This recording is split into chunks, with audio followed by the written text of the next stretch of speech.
Assalamualaikum warahmatullahi wabarakatuh. Di sini kami dari kelompok 7 akan membawakan presentasi yang berjudul Akuntansi Dana di Pemerintahan. Sebelum kita memasuki materi, izinkan kami dari kelompok 7 untuk memperkenalkan diri. Yang pertama ada Stefanus Dwi Wijanarko. Yang kedua ada Uswatun Kasanah. Dan yang ketiga ada saya sendiri, Wulan Wahyu Wijayanti. Akuntansi dana merupakan kesatuan fiskal dan kesatuan akuntansi yang berdiri sendiri dengan satu perangkat rekening yang saling berimbang atau self-balancing untuk membukukan kas dan sumber lainnya bersama-sama dengan utang, kewajiban-kewajiban, cadangan-cadangan, dan hak milik yang disisihkan yang dimaksud untuk melaksanakan kegiatan-kegiatan atau pencapaian tujuan tertentu sesuai dengan peraturan, restriksi, atau limitasi yang ada. Selanjutnya, keuangan negara. Di dalam pemerintahan, akuntansi dana disebut dengan istilah keuangan negara. Keuangan negara adalah semua hak dan kewajiban negara yang dapat dinilai dengan segala sesuatu, baik berupa uang maupun berupa barang yang dapat dijadikan milik negara yang berhubungan dengan pelaksanaan hak dan kewajiban tersebut. Selanjutnya ada keuangan negara yang terdiri dari 7 bagian. Yang pertama ada hak negara, meliputi memungut pajak, mengeluarkan dan mengedarkan uang, serta melakukan pinjaman. Yang kedua ada kewajiban negara, meliputi tugas layanan umum dan membayar tagihan pihak ketiga. Yang ketiga ada penerimaan, yang terdiri dari penerimaan negara dan penerimaan daerah. Yang keempat ada pengeluaran, sama seperti penerimaan terdiri dari 2 bagian, yaitu pengeluaran negara dan pengeluaran daerah. Yang kelima ada kekayaan negara atau daerah yang dikelola sendiri atau pihak lain. Kemudian yang keenam ada kekayaan pihak lain yang dikuasai pemerintah. Dan yang ketujuh ada kekayaan pihak lain dengan fasilitas pemerintah. Kekayaan pihak lain yang didapat dari fasilitas negara ini terdapat pada pekerjaan yang melibatkan sarana umum. Contohnya di Jakarta.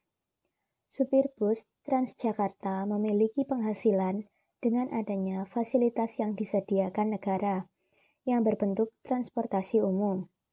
Contoh lainnya adalah setiap perusahaan di tanah milik negara, maka wajib baginya atas pajak sesuai pendapatan perusahaan per tahunnya. Selanjutnya, pengelolaan akuntansi dana dalam pemerintahan. Yang pertama, sistem akuntansi dana adalah metode akuntansi yang menekankan pada pelaporan pemanfaatan dana, bukan pelaporan suatu organisasi. Yang kedua, sistem akuntansi pemerintah yang dilakukan dengan konsep dana memperlakukan suatu unit kerja sebagai entitas akuntansi dan entitas anggaran yang berdiri sendiri. Yang ketiga, penggunaan dana hanya diperbolehkan dalam batas yang telah diaprovisasi, yaitu otorisasi pengeluaran untuk tujuan tertentu. Yang keempat, setiap anggaran dana belanja harus dibuatkan anggaran dan disetujui oleh badan legislatif untuk mengakui taksiran anggaran pengeluaran tersebut menjadi aprovisasi. Yang kelima, aprovisasi harus menunjukkan dari manakah dana pengeluaran itu dilakukan, tujuan pengeluaran dana, jumlah maksimum pengeluaran dana, dan jangka waktu pengeluaran dana. Ada 2 jenis dana dalam organisasi pemerintahan. Yang pertama ada expendable fund, digunakan untuk belanja operasional atau pengurusan keperluan pemerintah sehari-hari dengan mencatat nilai aktiva, utang, perubahan aktiva bersih, dan saldo dana yang dapat dibelanjakan untuk kegiatan non-profit. Jenis akuntansi dana ini digunakan organisasi pemerintahan atau governmental fund. Yang kedua ada non-expendable fund. merupakan dana yang tidak boleh dibelanjakan untuk urusan pemerintahan karena telah dipisahkan dan digunakan untuk aktivitas bisnis. Dana ini digunakan untuk mencatat pendapatan, biaya, aktiva, utang, dan modal untuk kegiatan bersifat mencari laba. Jenis dana ini digunakan pada organisasi bisnis atau proprietary fund. Nah, governmental fund dibagi menjadi 3 bagian. Yang pertama ada dana umum atau general fund. Dana ini dibentuk untuk mempertanggungjawabkan sumber keuangan dan belanja yang tidak dipertanggungjawabkan pihak lain. Contohnya digunakan untuk keperluan umum pemerintah. Yang kedua ada dana proyek modal atau capital project fund. Dana ini dibentuk untuk mempertanggungjawabkan pengelolaan sumber-sumber keuangan yang digunakan untuk perolehan aktiva tetap. Contohnya digunakan untuk membiayai proyek-proyek pembangunan. Dan yang ketiga ada dana pelunasan utang atau debt service fund. Dana ini dibentuk untuk mempertanggungjawabkan sumber-sumber keuangan yang akan digunakan untuk melunasi pokok dan bunga utang jangka panjang umum. Contohnya digunakan untuk membiayai utang-utang pemerintah. Nah, untuk materi selanjutnya akan dijelaskan oleh rekan saya, Stefanus. Terima kasih kepada Wulan. Kemudian saya akan menjelaskan tentang jurnal pada akuntansi dana di pemerintah. Dalam pencatatan pada dana umum, terdapat 5 jenis jurnal. Yang pertama, jurnal anggaran. Jurnal anggaran adalah jurnal yang terkait dengan pencatatan anggaran terhadap program kerja apa saja yang akan dilakukan oleh pemerintah.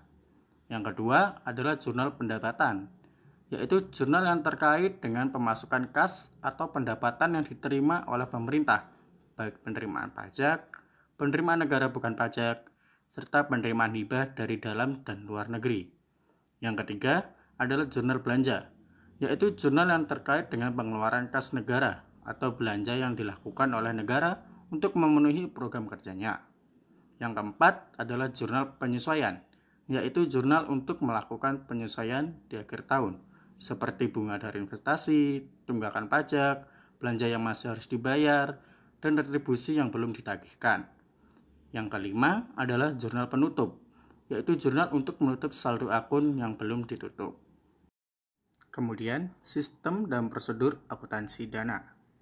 Sistem dan prosedur akuntansi dana ini ada 2, yaitu Permendagri nomor 13 tahun 2006 tentang pedoman pengeluaran keuangan negara, dan yang kedua Surat Edaran Mendagri SE-900-316-BAKD.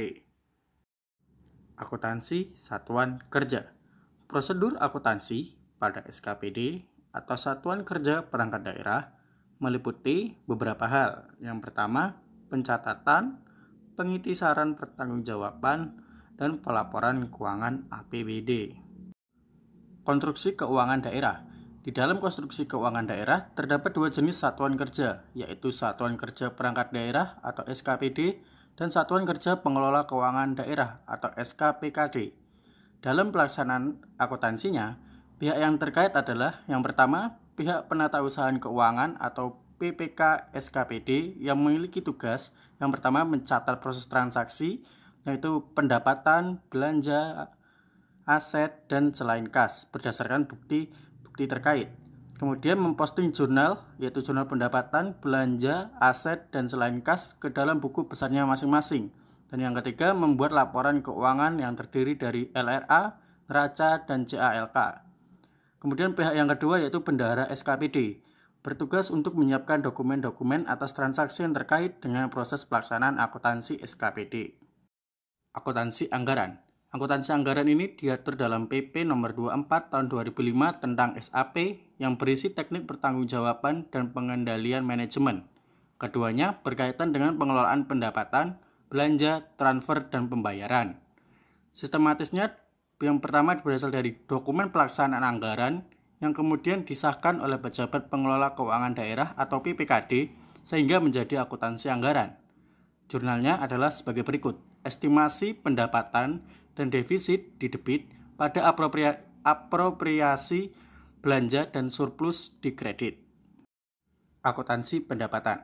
Pendapatan daerah adalah hak pemerintah daerah yang diakui sebagai penambah kekayaan bersih. Akuntansi pendapatan (SKPD) hanya untuk mencatat pendapatan asli daerah dalam wewenang SKPD. Akuntansi pendapatan ini dilaksanakan berdasarkan asas bruto, yaitu dengan membukukan penerimaan bruto dan tidak mencatat jumlah netonya. Langkah yang pertama adalah PPK SKPD menerima SPJ penerimaan dari bendahara penerimaan. Kemudian, berdasarkan dokumen SPJ penerimaan dan lampirannya, PPK SKPD mencatat transaksi pendapatan dengan menjurnal sebagai berikut. Kas di bendahara penerimaan di debit, pada pendapatan di kredit. Transaksi pendapatan ini akan dibuat buku jurnal khusus pendapatan, karena jurnal yang sama akan dipakai terus dalam mencatat transaksi pendapatan. Untuk contoh format dokumen jurnal khusus pendapatannya, seperti yang ditampilkan pada slide. Selanjutnya akan dijelaskan oleh rekan saya, Uswatun Hasanah. Baik, terima kasih atas kesempatan yang telah diberikan. Saya akan melanjutkan materi dari saudara Stefanus. Pada langkah pertama poin C, pendapatan yang diterima kemudian disetor ke kas daerah. PPK SKPD kemudian mencatat transaksi penyetoran tersebut dengan jurnal RK PPKD di debit dan kas di bendahara penerimaan di kredit. Sedangkan pada saat setoran pendapatan diterima di rekening kas daerah, akuntansi PPKD akan mencatat transaksi penerimaan tersebut dengan menjurnal kas di daerah di debit dan RK Satker di kredit sesuai dengan nama satkernya. 2A. Setiap periode jurnal-jurnal tersebut akan diposting ke buku besar SKPD sesuai dengan kode rekening pendapatan. Format buku besar SKPD dapat Anda ketahui pada slide, di mana pada kop jurnal berisi penulisan atas buku besar milik pemerintah provinsi atau kabupaten atau kota suatu daerah. Lalu diikuti dengan format SKPD, kode rekening, nama rekening, pagu APBD, pagu perubahan APBD, dan jurnal yang berisi kolom tanggal, uraian yang berisikan nama-nama akun pada buku besar, referensi, jumlah debit dan kredit, maupun akumulasi jumlah uang yang diisi pada kolom saldo. Yang terakhir, tidak lupa kita harus mengisi tanggal pembuatan jurnal, PPK SKPD, tanda tangan, nama lengkap, dan NIP. Pada poin B, di akhir periode tertentu, PPK SKPD memindahkan saldo-saldo yang ada di tiap buku besar ke dalam neraca saldo. Format neraca saldo berisi kop atas pemerintahan provinsi atau kabupaten atau kota suatu daerah, diikuti dengan neraca saldo per tanggal pembuatannya. Terdapat juga format SKPD dan jumlah halaman. Jurnal memuat 4 kolom yang berisi kode rekening, uraian, dan jumlah debit dan kredit. Tidak lupa juga pencantuman tanggal, PPK SKPD, tanda tangan, nama lengkap, dan NIP. Belanja daerah adalah kewajiban pemerintah daerah yang diakui sebagai pengurang nilai kekayaan bersih. Akuntansi belanja disusun untuk memenuhi kebutuhan pertanggungjawaban sesuai dengan ketentuan serta sebagai pengendalian bagi manajemen. Semua pengeluaran dari rekening kas umum negara atau daerah yang mengurangi ekuitas dana lancar dalam periode anggaran tahun bersangkutan yang tidak akan diperoleh pembayarannya kembali oleh pemerintah. Akuntansi belanja pada satuan kerja dilakukan oleh PPK SKPD. Akuntansi belanja meliputi akuntansi belanja UP atau uang persediaan, akuntansi belanja GU atau ganti uang, akuntansi belanja TU atau tambah uang, dan akuntansi belanja LS atau langsung. Yang pertama, akuntansi belanja UP, GU, dan TU. Langkah pertama, pada saat PPK SKPD menerima SP2D dari kuasa BUD melalui pengguna anggaran, maka PPK SKPD akan menjurnal kas di bendahara pengeluaran sebagai debit dan RK PPKD sebagai kredit. Langkah kedua, secara berkala PPK SKPD akan menerima SPJ dari bendahara pengeluaran. SPJ tersebut dilampiri dengan bukti-bukti transaksinya. PPK SKPD akan menjurnal jenis-jenis belanja UP atau GU dan TU pada sisi debit, misalnya seperti belanja lain-lain pada sisi debit dan kas di bendahara pengeluaran sebagai kredit. Yang kedua, pada akuntansi belanja LS. Yang pertama, PPK SKPD akan menerima SP2D dari kuasa BUD melalui pengguna anggaran.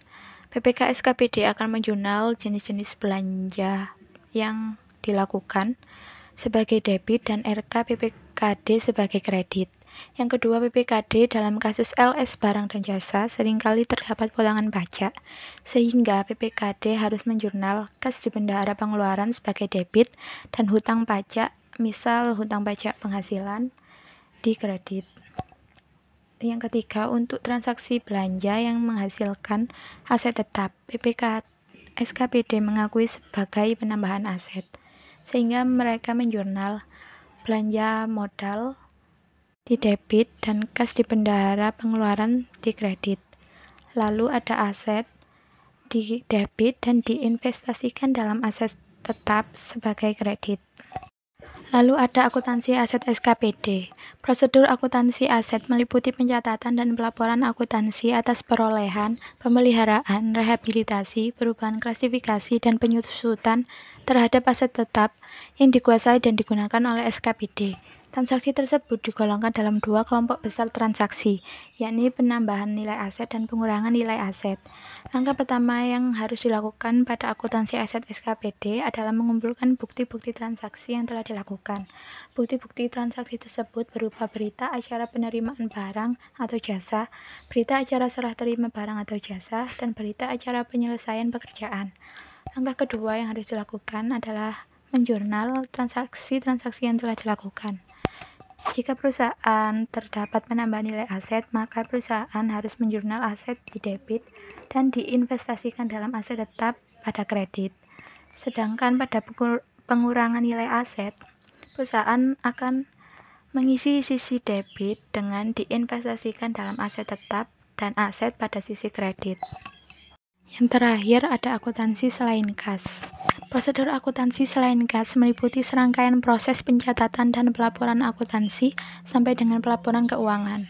Transaksi tersebut meliputi setidaknya koreksi kesalahan pencatatan, pengakuan aset hutang dan ekuitas, jurnal depresiasi, dan jurnal terkait dengan transaksi yang bersifat accrual dan payment. Sekian presentasi dari kelompok kami, kurang lebihnya kami mohon maaf. Terima kasih dan wassalamualaikum warahmatullahi wabarakatuh.